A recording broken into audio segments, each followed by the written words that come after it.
इस वक्त बातचीत करने के लिए हमारे साथ हैं मेकॉन के नए सीएमडी अतुल भट्ट साहब। हम जानते हैं कि उनकी प्राथमिकताएं क्या होगी और सबसे पहला सवाल तो मेरा ये रहेगा भट्ट साहब कि किस तरह आप जब मेकॉन ज्वाइन किए हैं एज सीएमडी तो आपको कैसा लग रहा है? In fact it's a matter of great honour.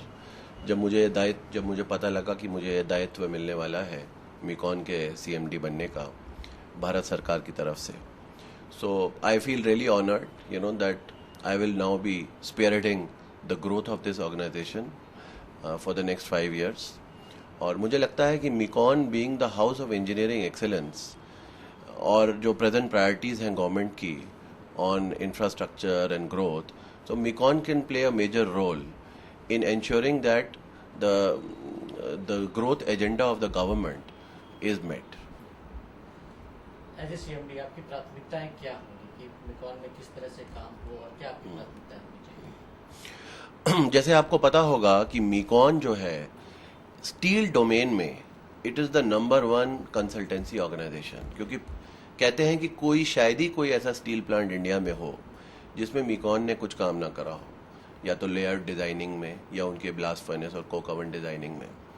सो सबसे पहला तो मेरा प्राथमिकता रहेगी कि जो स्टील इंडस्ट्री में फोकस करके, जैसे आपको पता होगा कि आजकल जो नया कंसेप्ट है और आदरणीय जो हमारे इस्पात मंत्री हैं उन्होंने रिसेंटली ये इनफैक्ट निर्देशन दिया है हम लोग सबको कि हम लोग को सोचना चाहिए कि किस तरह से steel intensity in our structures बढ़ाएं।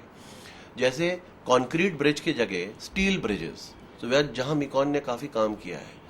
तो सबसे पहले प्राथमिकताएं ये रहेंगी कि किस तरह से हम लोग स्टील की इंटेंसिटी डिफरेंट जो ब्रिजेस हैं, जो रोड्स हैं, जो हाई राइज बिल्डिंग्स हैं, किस तरह से हम बढ़ाएं। उस दिशा में MECON being the number 1 steel consultant India में it has a major role to play. तो सबसे पहले मैं वहाँ फोकस करना चाहूँगा। एक चीज़ प्रधानमंत्री की सोच है कि मेक इन इंडिया के कॉन्सेप्ट पे, उसमें आपकी बहुत बड़ी भूमिका है, तो उसे आप किस तरह से अपनी जामा पहनाएंगे? देखिए, मेक इन इंडिया में क्या होने वाला है कि इंडिया में बहुत बड़े मैन्युफैक्चरिंग यूनिट्स लगने वाले हैं। तो उस पूरे मैन्युफैक्चरिंग यूनिट्स का डिज़ाइन, उसका प्लानिंग किस तरह से लगाएं, किस तरह के स्ट्रक्चर्स हों। हम लोग का इनफैक्ट टाई अप है ग्लोबल लीडर्स से in doing this master planning.